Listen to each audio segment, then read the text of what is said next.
how numerology and astrology can help you in two facets of life. One being relationships, and the other one being career. Now, how does it help this? Well, essentially, it gives you the best list of your strengths and weaknesses.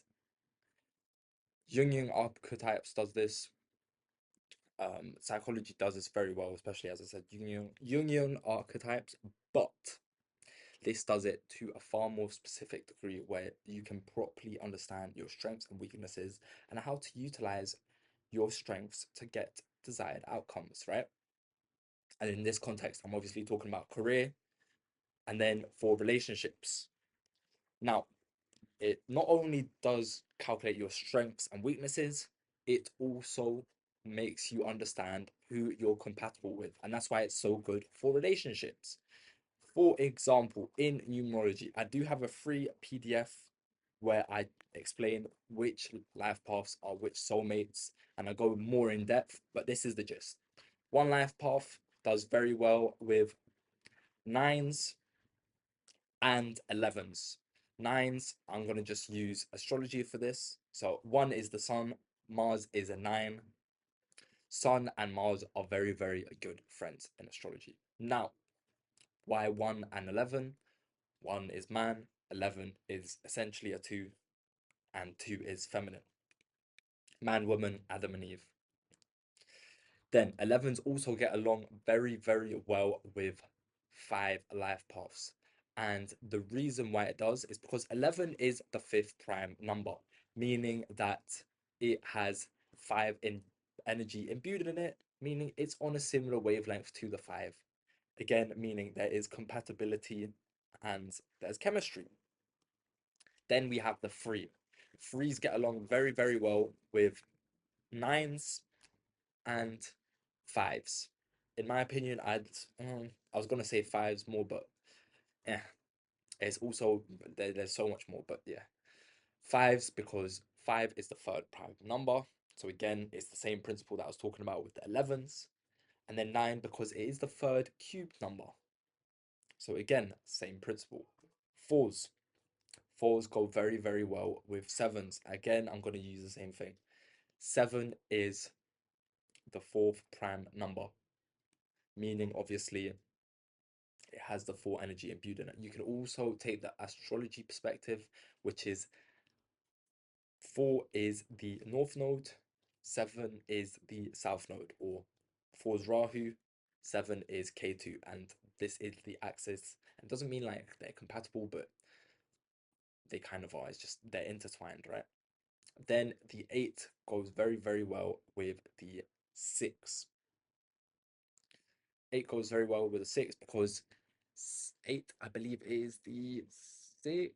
Is it triangular? It's 6 something. So again, it has the 6 energy imbued in it. Also, Saturn is the ruler of 8, and Venus and Saturn gets along very, very well. Venus is obviously 6. Then, as I said, 9. 9 gets along well with 3s and slightly 5s.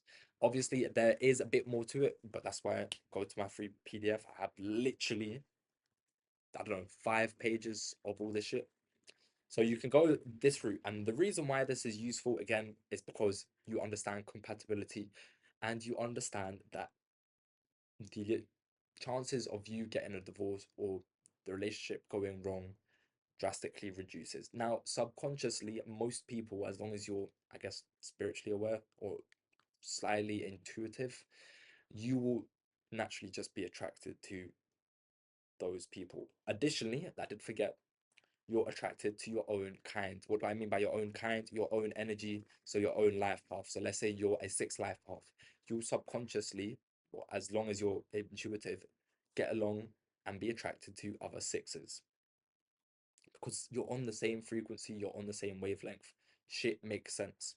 You have the same interests, you have the same, not mannerisms, but tendencies.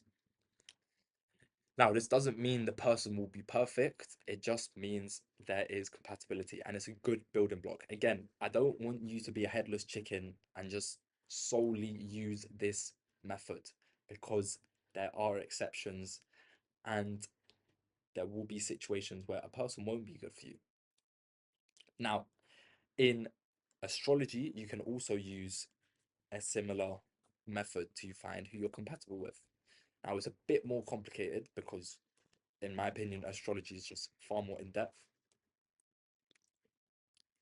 But you firstly have to look at the Venus, the Mars, and the Jupiter.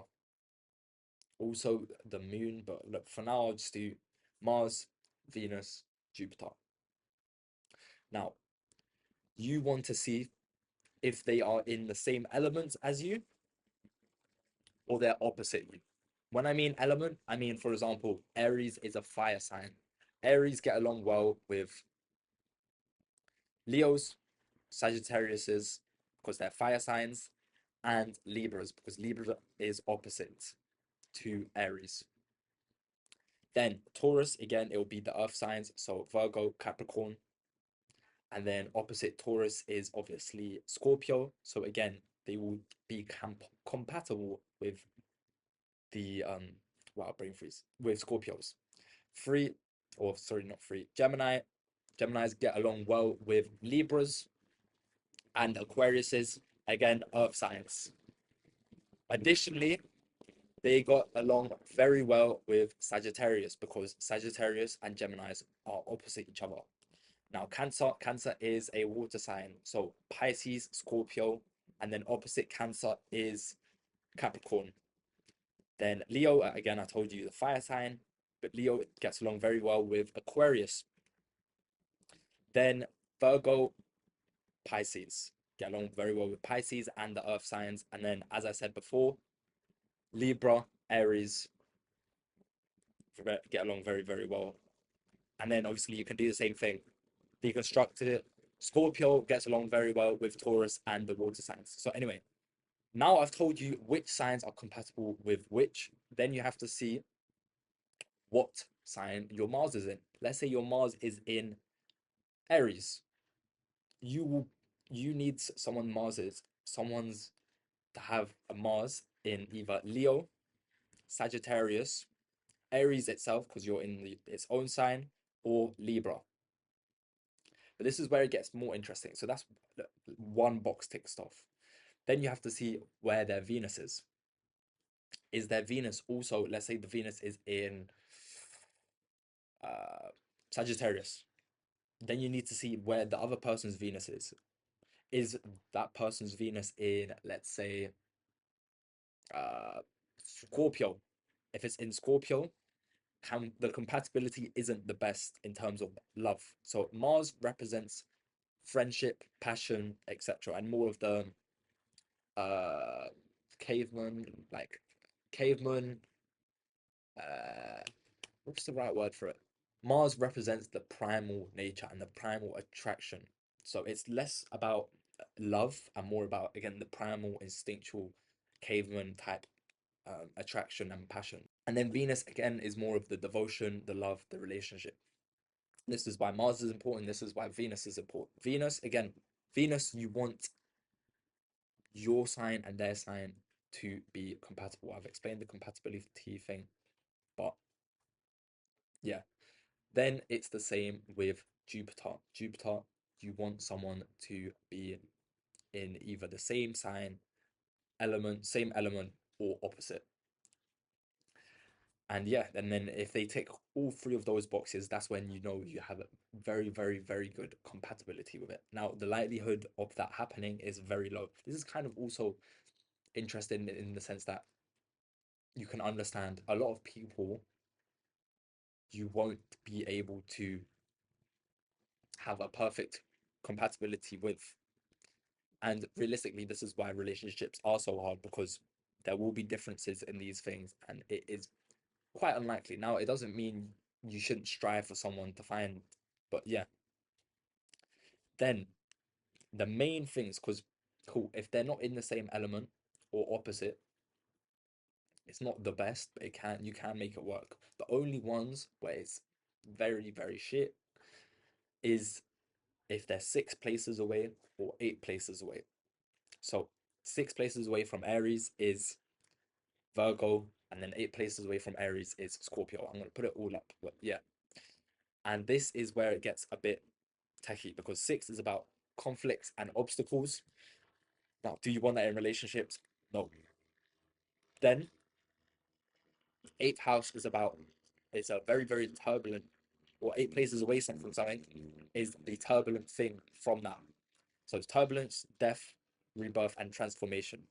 Very, very unstable energy. And you don't really want that in a relationship. Again, you want stability. You want, yeah, stability.